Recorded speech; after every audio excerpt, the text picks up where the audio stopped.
Alhamdulillah wassalatu wassalamu ala Rasulillah wa ba'd. Kita lanjutkan pembahasan seputar hukum-hukum khusus yang ada di dalam pelajaran yang ke-18. Dan kita masuk pada penjelasan selanjutnya, yaitu yang merupakan kata yang ada di dalam surat Asy-Syu'ara ayat 63. Asy-Syu'ara ayat 63. Ada kata firqin. Di sini cara membaca kata firqin ini ada dua cara ketika wasol. Ada dua cara ketika wasol. Ya, ada dua cara ketika wasol. Cara pertama adalah dengan menebalkan huruf ro. Cara kedua adalah dengan menipiskan huruf ro tersebut. Jadi ketika wasol, cara pertama kita baca dengan tebal. Firqin, firqin. Cara kedua dengan menipiskannya. Firqin, firqin. Ini ketika wasol. Adapun ketika waqaf, maka ro di sini wajib dibaca tebal. Firqa, firqa. Ini penjelasan dari atau yang ada dalam surat Asy-Syu'ara 63 tersebut. Selanjutnya adalah contoh ayat yang ada di surat An-Nur, di mana ini lebih kepada latihan bagaimana kita membaca dua huruf yang keduanya sukun. Lebih tepatnya di dalam surat An-Nur itu ada di ayat yang ke-52. Ketika waqaf, ketika waqaf, maka kita akan harus baca ha ini dengan sukun. Maka qaf biar tetap sukun dan ha ini sukun. Seperti ini. Yattaqoh, yattaqoh. Adapun ketika wasol, yattaqohi, yattaqohi. Tidak ada masalah, ya. Jadi di sini hanya penjelasan bagaimana mempraktekkan untuk membaca dua huruf yang keduanya sukun berderet. Kemudian selanjutnya yang ada di surat Saba ayat 12. Al-Qitari. Al-Qitari dia dibaca dengan dua cara ketika waqaf. Al-Qitari dibaca dengan dua cara ketika waqaf. Cara pertama adalah dengan menebalkan ro. Cara kedua dengan menipiskan ro di sini. Cara pertama adalah kita baca ketika waqaf al-qitor, al-qitor. Kita tebalkan ro tersebut. Al-qitor. Cara yang kedua adalah dengan mengucapkan ro ini tipis. Al-qitor, al-qitor, al-qitor. Jadi kita seolah-olah ingin mengucapkan ro ini dalam keadaan kasroh, dan ro itu kalau kasroh itu senantiasa tipis, tetapi kita tidak teruskan kepada harokatnya. Adapun ketika wasol, maka di sini ro-nya tidak ada jalan lain melainkan harus tipis. Al-qitari, al-qitari, al-qitari. Ya, demikian ketika wasol. Selanjutnya adalah potongan ayat yang ada di surat An-Naml. Surat An-Naml. Lebih tepatnya surat An-Naml di ayat yang ke-36. Di sini ada dua cara untuk berhenti pada kata atani Allah, atani. Cara pertama adalah dengan menetapkan adanya ya. Kalau wasol maka kita baca fama ataniyallahu khairun. Ataniyallahu khairun. Adapun ketika waqaf di sini, maka cara pertama adalah dengan menetapkan adanya ya. Artinya kita akan berhenti pada huruf ya yang kita jadikan mat. Seperti ini. Fama atani. Fama atani. Ni. Ya. Cara yang kedua adalah dengan menghilangkan ya atau hadzful ya. Kalau kita hilangkan ketika waqaf, maka huruf terakhir adalah huruf nun. Sehingga kita akan berhenti pada nun yang kita sukunkan ketika berhenti. Seperti ini. Fama atan. Fama atan. Ini cara yang kedua. Selanjutnya adalah bagaimana kita berhenti ya pada potongan kata berikut.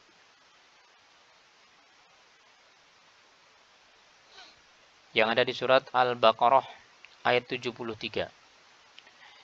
Kalau wasal tidak ada masalah. Kadzalika yuhyillahul mauta. Adapun ketika wakaf di sini pada kata yuhyi, maka cara wakaf di sini adalah dengan memunculkan ya mat. Meskipun di sini tidak ada huruf ya. Jadi kita baca dengan ya kasrah yang dimatkan 2 harakat. Kadzalika yuhyi. Kadzalika yuhyi. Demikian. Kita lanjutkan pada kata ashabul aikati. Ashab al-aikati. Ashabul aikati itu terulang pada 4 kata di Al-Quran. Yang 4 kata ini ya masing-masing ada di surat Al-Hijr, kemudian ada yang di surat Asy-Syu'ara, kemudian ada yang di surat Shad, dan ada yang di surat Qaf. Akan tetapi yang ada di surat Asy-Syu'ara tulisannya seperti ini. Tulisannya seperti ini. Jadi tidak ada hamzah wasal. Demikian juga yang ada di surat Shad. Yang ada di surat Shad. Jadi kalau surat Shad ayat 13, kemudian kalau di surat Asy-Syu'ara ayat 176. Tulisannya seperti ini. Ketika wasal tidak ada masalah, bacaannya sama. Ashabul aikati. Ashabul aikati. Ketika kita diminta untuk ibtida atau memulai dari kata ini, ya, maka kita harus baca dengan memunculkan hamzah wasal yang dibaca dengan a.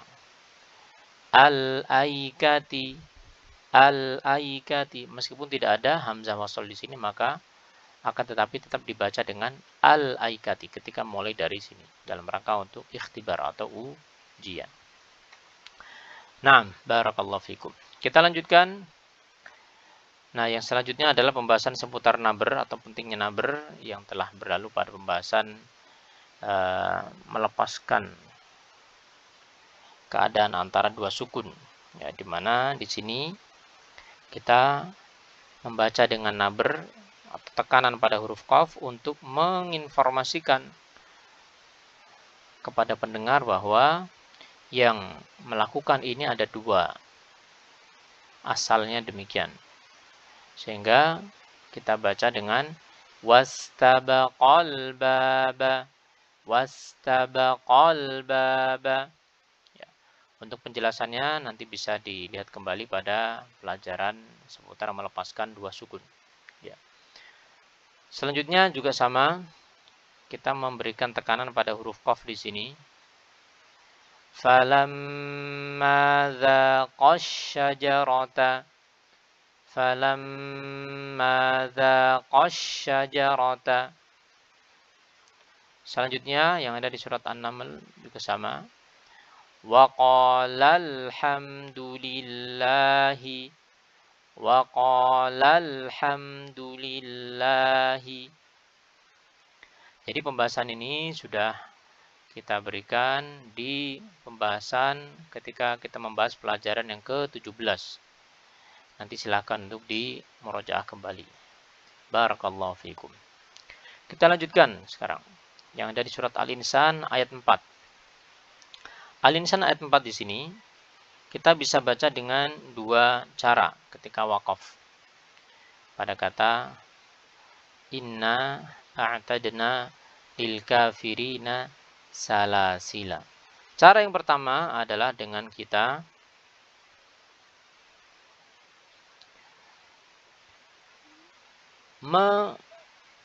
menganggap di sini ada alif sifar mustadir. Dengan kata lain dia tidak dianggap. Ya, baik ketika wasal maupun ketika waqaf. Akibatnya kita akan baca dengan huruf lam yang disukun. Seperti ini. Inna a'tadna lil kafirina salasil.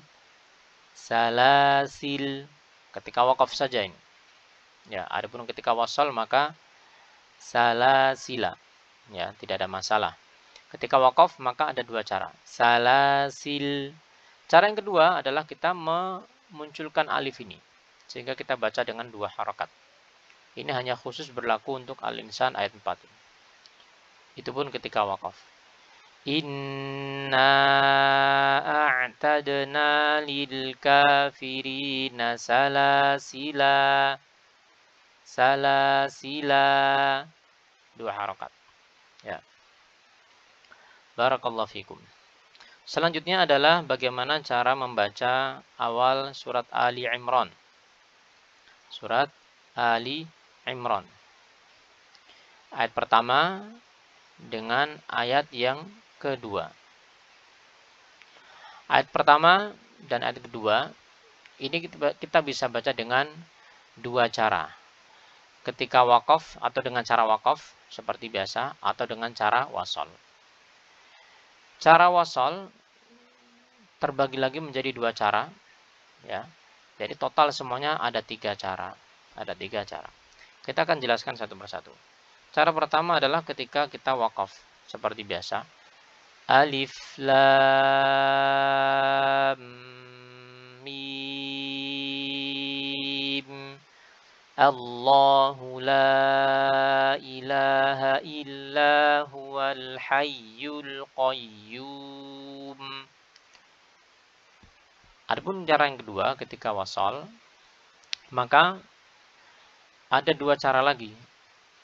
Cara yang pertama adalah kita membaca mim di sini, mi dengan dua harakat.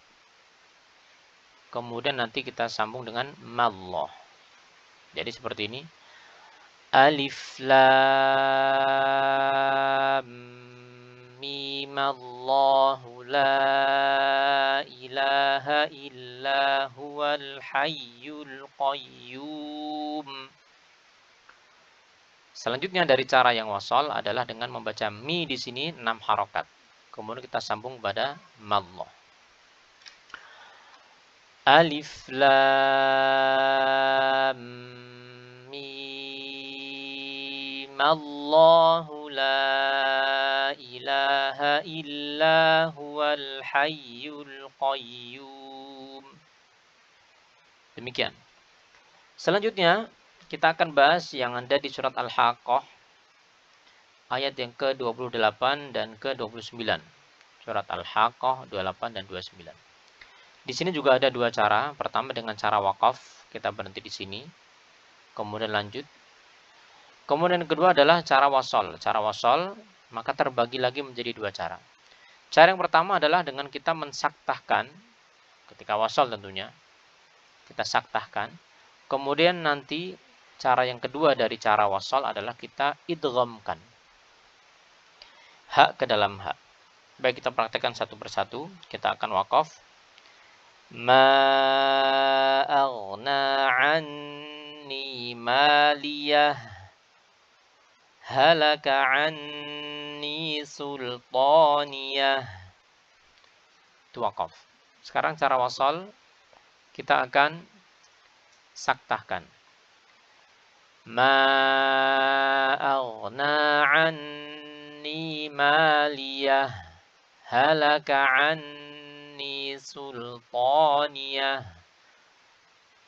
Dengan saktah. Jadi berhenti tanpa mengambil nafas. Kemudian yang selanjutnya atau yang ketiga, ya, adalah dengan kita idghamkan.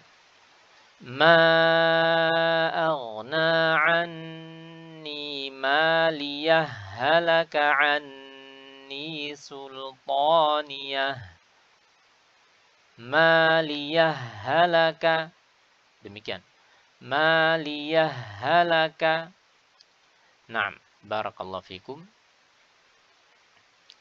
Untuk selanjutnya kita akan bahas yang ada di akhir surat Al-Anfal dan awal surat At-Taubah. Akhir surat Al-Anfal dengan surat At-Taubah. Ini juga ada dua cara garis besarnya. Pertama adalah dengan cara wakaf seperti biasa. Kemudian yang kedua adalah cara wasal. Cara wakaf kita akan berhenti, kemudian nanti kita langsung lanjut pada ayat pertama dari surat Baro'ah atau surat At-Taubah, di mana surat ini tidak diawali dengan basmalah. Caranya seperti ini. Innallaha bikulli syai'in alim. Bara'atum minallahi wa rasulih. Jadi di sini ya menjadi ya mat arid disukun 2, 4 atau 6 harakat. Ini ketika wakaf. Sekarang ketika wasal, maka ada dua cara lagi. Cara pertama adalah kita akan melanjutkan seperti biasa, jadi kita akan mengiklabkan ya, tanwin bertemu ba. Innallaha bikulli syai'in alimum bara'atum minallahi wa rasulih. Selanjutnya adalah dengan kita mensaktahkan. Ingat, saktah itu memiliki hukum wasal. Sehingga kita akan tetap membaca ya di sini dengan mat tabi'i saja. Kemudian kita berhenti di sini sejenak tanpa mengambil nafas, kita lanjut pada huruf ba dan seterusnya. Innallaha bikulli syai'in alim. Bara'atum minallahi wa rasulih. Barakallahu fikum. Nah, selanjutnya di sini adalah contoh-contoh dari potongan ayat yang telah kita singgung dan kita jelaskan pada halaman sebelumnya tentang kata-kata yang ada. Jadi kita akan langsung baca potongan ayat berikut ini. Wa yakhshallaha wa yattaqhi faulaika humul faizun. كذب أصحاب الأيكة المرسلين فكان كل فرق كالطود العظيم فكان كل فرق كالطود العظيم وأسلنا له عين القطر وأسلنا له عين القطر ومن الجن وأسلنا له عين القطر ومن الجن.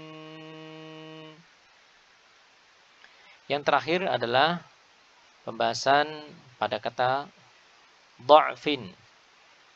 Dha'fin yang ada di surat Ar-Rum di ayat, tepatnya di ayat 54. Di sini bisa dibaca dengan dua cara, dengan fathah dan fathah dan fathah. Dha'fin, dha'fin, dha'fan. Atau boleh juga dengan dhammah. Du'fin, du'fin, du'fan. Kita praktekkan apabila dengan fathah. Allahul ladzi khalaqakum min dha'fin thumma ja'ala min ba'di dha'fin quwwatan thumma ja'ala min ba'di quwwatin dha'fan wa shaybah yakhluqu ma yasha' وهو العليم القدير. Sekarang dengan dhammah. الله الذي خلقكم من ضعف ثم جعل من بعد ضعف قوة ثم جعل من بعد قوة ضعفا وشيبة يخلق ما يشاء وهو العليم القدير. Demikian pembahasan pada bab atau pelajaran yang ke-18. Barakallahu fikum.